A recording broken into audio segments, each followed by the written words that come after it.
بسم الله الرحمن الرحيم. الحمد لله رب العالمين، والصلاة والسلام على رسول الله سيد الأولين والآخرين وإمام المتقين محمد بن عبد الله صلوات ربي وسلامه عليه.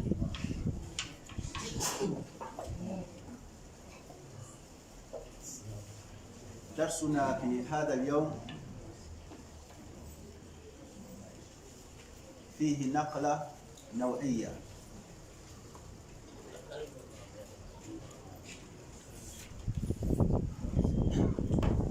انتهينا من كتاب ونبدأ في كتاب جديد، ونسأل الله حسن الخاتمة. Andi ala tando mansa hinanti mansa minasi korotani bi amra ban kapa kilina ala tando balo anke to kapa flana ni damna labi koroma anna muri korolu siseli tumba kapa kilin krankota sani ka flana damna de ni misima soron feu sa ko ni wodibe mande katre ba ko nyanya wole ma mebi alhamdulillah rabbil alamin wa gaibra na kana ubero sa me wole ko son sise ibra isi mboda na kana moyado kay mado yere la ni ala sonda wala la bote dumani ko ala ko maloni kunanya wala la bo betula kafaire mu mebanila lamano adama amra ban sania anado ko deni sania la slamala sania ko amra ba ube la woro ini mun kanya mansa ni mami nyaye yin kalile kala me ka foko a ko do yin sania do na kasoro kabi anka waladani damna kilimpe makoide ko deni sani ala anga be kadam na murama jike to murami do kana si jiwo yirela ji suyalu anu kiti kana se di la baranya lula kana se koso suyalu la amra do foni beka ala ma famya didam loni ko ni bete bana lona kilindi mimi ndo kedima mimi nya kedima idi yin kalike we ko sala ka ko fasalu ahla dhikri in kuntum la ta'lamun ka famiyal di amala mo keda bi wala dai ka fa brele ka o ka bon ka tim ka fa folo maka wuli sali ka fa ando le dala kan ni ala ma famiyal di wo kuma da folo ma في وجوب الصلوات الخمس سالي فردا لولو وسنسدنيا وكي ديابيا دي محمد مانتونكا بكما يوليكا أكو الصلاة هي آكد أركان الإسلام بعد الشهادتين سالي ليه سلامايا تنكم بيرو بلندي Syria flate minin kofe ka Syria ko ala le mansa keleni mansa batotadi aflana ka Syria ko Muhammad li ala la kede ne bi ala la doni ni banda ula barate yoko min belema min silini adamade ma kasisari. وقد شرعت على أكمل وجوه العبادة وأحسنها. سلي فردا يعني ني كالا محمد مانتو نكام باتو كينيا بيرو نما أبيرو دفاني ولي سلي كون. وقد تضمنت هذه الصلاة كثيرا من أنواع العبادة. باتو سوسيا من بالي سلي كون من ذكر الله ka ala ko fo ala yɛrɛ kan kuranna kɔnɔ ko wala dhikrullahi akbar ko miran kali ala ko fɔ de ka fisa ko bɛɛ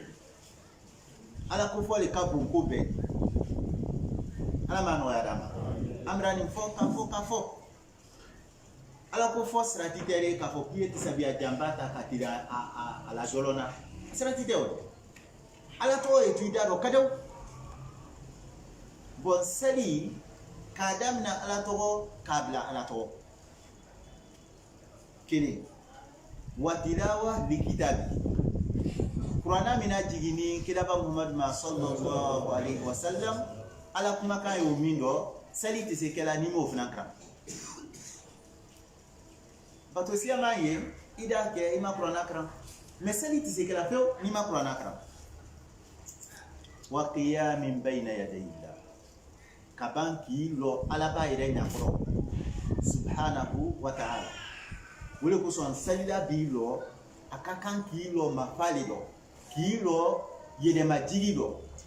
i lɔ ni ye salila bɛrɛbɛrɛ i b'a lɔ ni ye a hinɛ de b'i la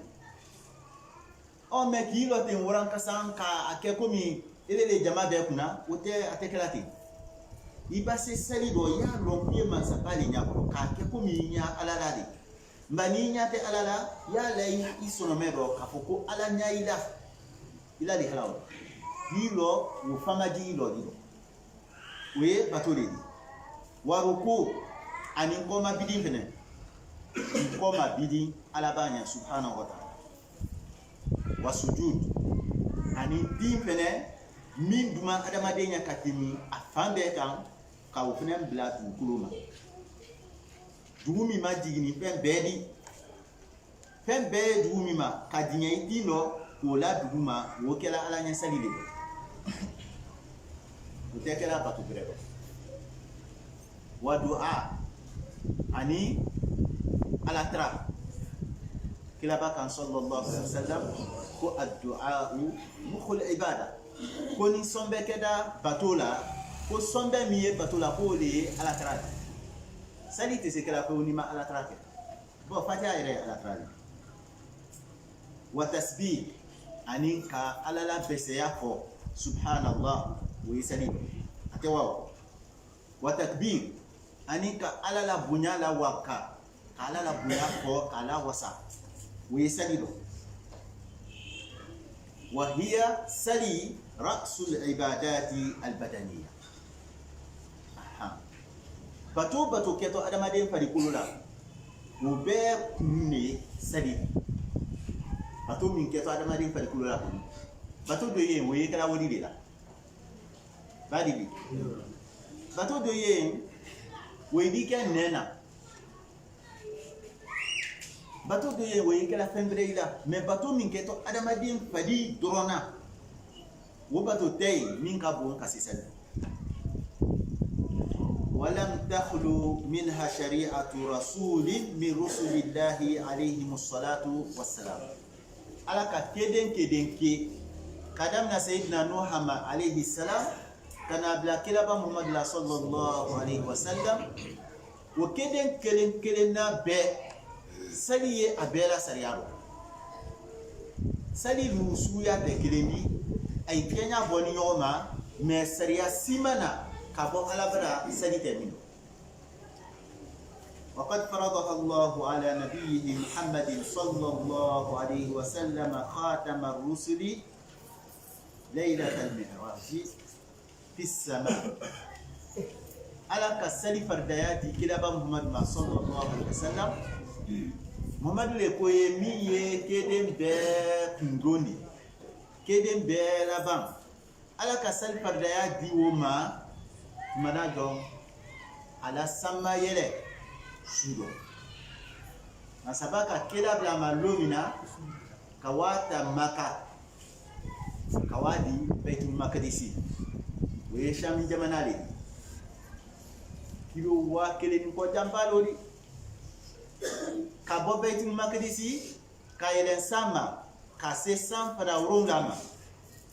seke sanfɛ awron lama melaka kan ko muhammadu kumba ko ne bra sen dan yɔrɔ de man saba ka ta ikotuni ka yɛlɛ yen ko ha sidratul muntaha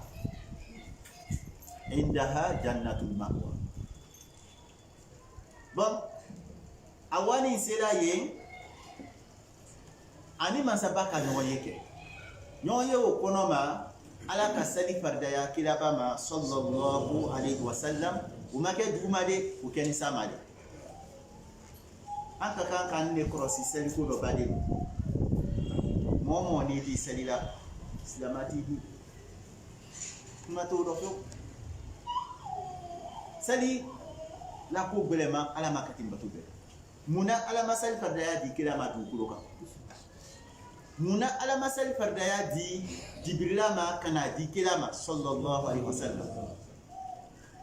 amadi meleka ma amadi dina ma amadi wakulo ma ka muhammadu yɛrɛ ma wele ka wa di ka tɛmɛ sanfɛ wolonwula la ka wa se sidratul muntaha ma ka ban ka sali faridaya di a ma mɔgɔ tɛ ani ala tɛ o kɛra bato min na o de sali بخلاف سائر الشرائع فدل ذلك على عظمتها نينك سليلا بنيايدا وتأكد وجودها ومكانتها عند الله كايدا ko wajibi le ya di mo man kan ki tulu mina kaida ko fen ya di mi ye ko badi ala fe wole ko som ala ka kilabata kaida di ko sambe kawasal fadaya asali bilolu dama o taga ni kaseyin kono makana laban sali lolu ma sali lolu fana sayyidina Musa kan kilaba ma sallallahu alaihi wasallam ko Muhammadu wa yawa fo ala nya kwa yi joko ka dogo sali lolu la iman to ntena sali lolu fana na kila kan ko ko mra malia akan ko no ko bi malia ta yesini malia matanga wa bani Israila kai kolo gole man kati mi mantonu ka we mase mina imanto itena sila wa ala edo bala awada ala ba soro ala ban sunya la banu ase ala ma ko ala ko nan ne fana ku edo bala ko tuni ala kan kila ba ma ko ya Muhammad hunna khamsun wa hunna khamsun kullu li sali kullu dron atoni wolema mais sali ko bilolu lori iba kelenke ala distandima iba flake moi saba bi saba nani bi nani lolu bilolu sali bilolu amabwala akeli do akeni lolu ledi mais brahi do sali bilolu tafani ala kan kilaba ma sallallahu alaihi wasallam ko la yubaddalu alqawlu ladayya ko kuma te makal nani brade fente bolawo babade nous sali ko lolu mini anya lon ko ala la croix rouge lolu krende bule iman kan ko kote nya susuna وقد جاء في فضلها ووجوبها على الأعيان أحاديث كثيرة حديث سيما بالناني سالي لا كسبانتيا كان أني سالي سنسليا كان adamaden kelen kelen na bɛɛ ma bato dɔ ye yen diyagoya de ko nin diyagoya t'a di bɛɛ ma ni mɔgɔ kelen k'a kɛ i kɔrɔ a ka ban juru bɛ bɔ bɛɛ la mais ni bɛɛ k'a to yen bɛɛ di a kungo sɔrɔ a fɔra o de ma ko furudul kifayat mais sali tɛ o di dɛ ele dutigi ye bɔ i la bon na fajiri fɛ ka na misiri la ka na i sali i muso lani ye i den ye yen i denmuso ye yen i denkɛ ye yen i la mɔgɔla marata o ye yen o kɛ ni ka du lafa ele kelen na sali tɛ na o ye wasala de mais lɛgan kana tɛgɛ masala ni dutigi kelen ka lɛgan bɔ a bɛna ban juru bɛna bɔ du kɔnɔmɔgɔw bɛɛ la cɛ ni muso bɛɛ a yi sigi ɲɔgɔn dɔ bɛna ban ele dutigi ye wuli ka wa sukoya dɔ hali n'a ka sɔrɔ mɔgɔ kɛmɛ de la lu ma juru bɛna bɔ a bɛɛ la mais sali bɛɛ kelen kelenna de a kɛra diyagoya a fɔra olu ma ko fardu al-ayn wajibun ala al-a'yan sinsiren n'a di mɔgɔ kelen kelenna bɛɛ ma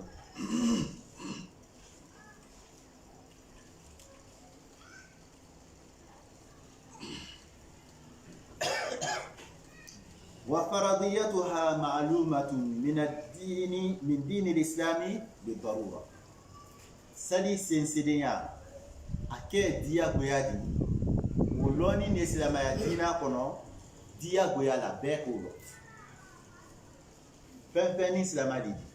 iti sa fala ko akone tumalo ko sali fadra luli dia ko yandi ute beko faman jahadaha nimi ko masoso ka ko sali te dia ko yandi nimi ka sali masoso wati la kiti di faqadir tadda an dinil islam wati ibra muruti kayise mbos la madina momo ka sali masoso ka ko sali te dia ko yandi sel fadra lolu ko dia ko yate odi ikuma kan obrida bos la madina yustatabu fa in taba wa illa qutila bi ijma'il muslimin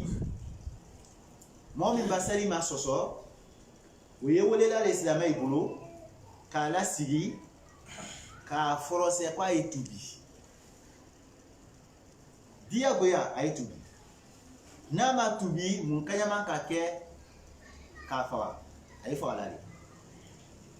loni na bebe numa kadam na kila ba telema saka telema sabi inai mintu no la hakana se bi masoso to tay yoroni doya fanya pamuya na foda kukuma ko ka adamade nibo mo kelen to kela tekela jama kuru fene to kela ana benia misiri sisen kadisa ntemo to fola do ntemo jam fola ala ma be kisiga o kadisa briban salima kaban ka fo gbedo ko sali te dia boya di na ki dia yi sali na ki dia kini sali ko sali te dia boya aya mina kana di benia misiri kono kala sibi ke to be dia boya aka konte to be la ko ay le reka anka to be